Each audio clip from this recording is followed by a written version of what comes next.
அனைவருக்கும் வணக்கம். இன்னைக்கு prelims and mains point of வியூல என்னென்ன கொஸ்டின்ஸ் இருக்கு அப்படின்னு சொல்லி பார்ப்போம். First one, national mineral exploration policy was launched in அப்படின்னு சொல்லி கேட்டிருக்காங்க. தேசிய கனிம ஆய்வுக் கொள்கை எப்போது அறிமுகப்படுத்தப்பட்டது அப்படின்னு சொல்லி கேட்டிருக்காங்க. ஸோ மினரல் எக்ஸ்ப்ளோரேஷன் பாலிசி அப்படின்னா 2016ல வந்திருக்கும்.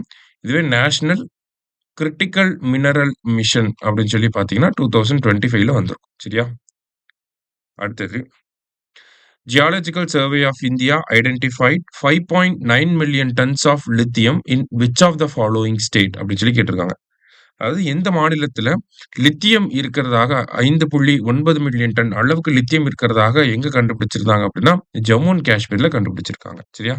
ஸோ இது எல்லாமே நமக்கு ரேர் எர்த் எலமெண்ட் அப்படின்னு சொல்லி சொல்லுவாங்க. இந்தியாவோட இந்த கிளீன் எனர்ஜி டிரான்சிஷனுக்கு ரொம்ப தேவைப்படக்கூடிய மினரல்ஸ். லைக் வந்து பேட்டரிஸ்ல யூஸ் பண்ணிக்கலாம், சோலார் பேனல்ஸ்ல வந்து யூஸ் பண்ணிக்கலாம். இந்த மாதிரி ஒரு அப்ளிகேஷன்ஸ் இருக்கக்கூடிய மினரல் தான் லித்தியம். சரியா? அடுத்தது, KABIL was formed in 2019 to ensure supply side assurance of critical and strategic minerals and mineral security of the nation. So இந்த கனிஜ் விதேஸ் லிமிடெட் அப்படிங்கிற அமைப்பு 2019ஆம் ஆண்டு உருவாக்கப்பட்டிருக்கும். எதுக்காகனா வெளிநாடுகள்ல இருந்து கிரிட்டிக்கல் மினரல்ஸ், ஸ்ட்ராட்டஜிக் மினரல்ஸ்லாம் இந்தியாவுக்குள்ள கொண்டு வரதுக்கு தேவையான வேலைகளை இவங்க பண்ணுவாங்க. சரியா? ஸோ இது வந்து ஒரு ஜாயிண்ட் வெஞ்சர் அப்படின்னு சொல்லி சொல்லுவாங்க. ஓகேவா? கம்பெனிஸ் ஆக்ட் இருக்கு இல்லையா? கம்பெனிஸ் ஆக்ட் 2013 கீழே தான் இதை உருவாக்கியிருப்பாங்க. ஸோ இது வந்து ஒரு ஜாயிண்ட் வெஞ்சர். அதாவது 3 அமைப்புகள் சேர்ந்து தான் இதை உருவாக்கியிருப்பாங்க. NALCO, national aluminium company, Hindustan copper limited, mineral exploration and consultancy limited, எல்லாமே மினிஸ்ட்ரி ஆஃப் மைன்ஸ் கீழ இருக்கக்கூடிய இந்த அமைப்புகள் எல்லாருமே சேர்ந்து தான் இந்த கபில் அப்படிங்கிற அமைப்பை உருவாக்கியிருப்பாங்க.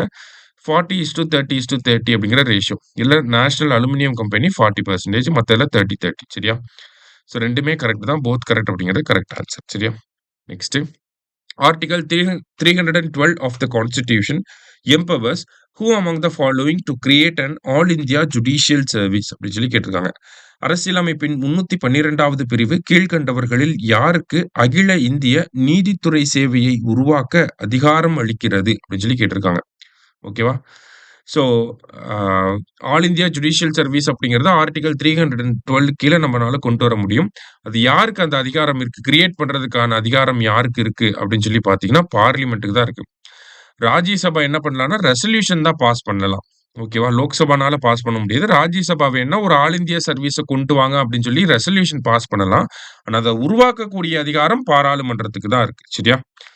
கடைசியா, த ஹாஸ்ட் சிட்டி ஃபார் 2030 காமன்வெல்த் கேம்ஸ் 2030ஆம் ஆண்டுல இந்த காமன்வெல்த் போட்டிகள் எங்க நடக்க போகுது அப்படின்னு சொல்லி பாத்தீங்கன்னா அகமதாபாத்ல நடக்க போகுது. சரியா?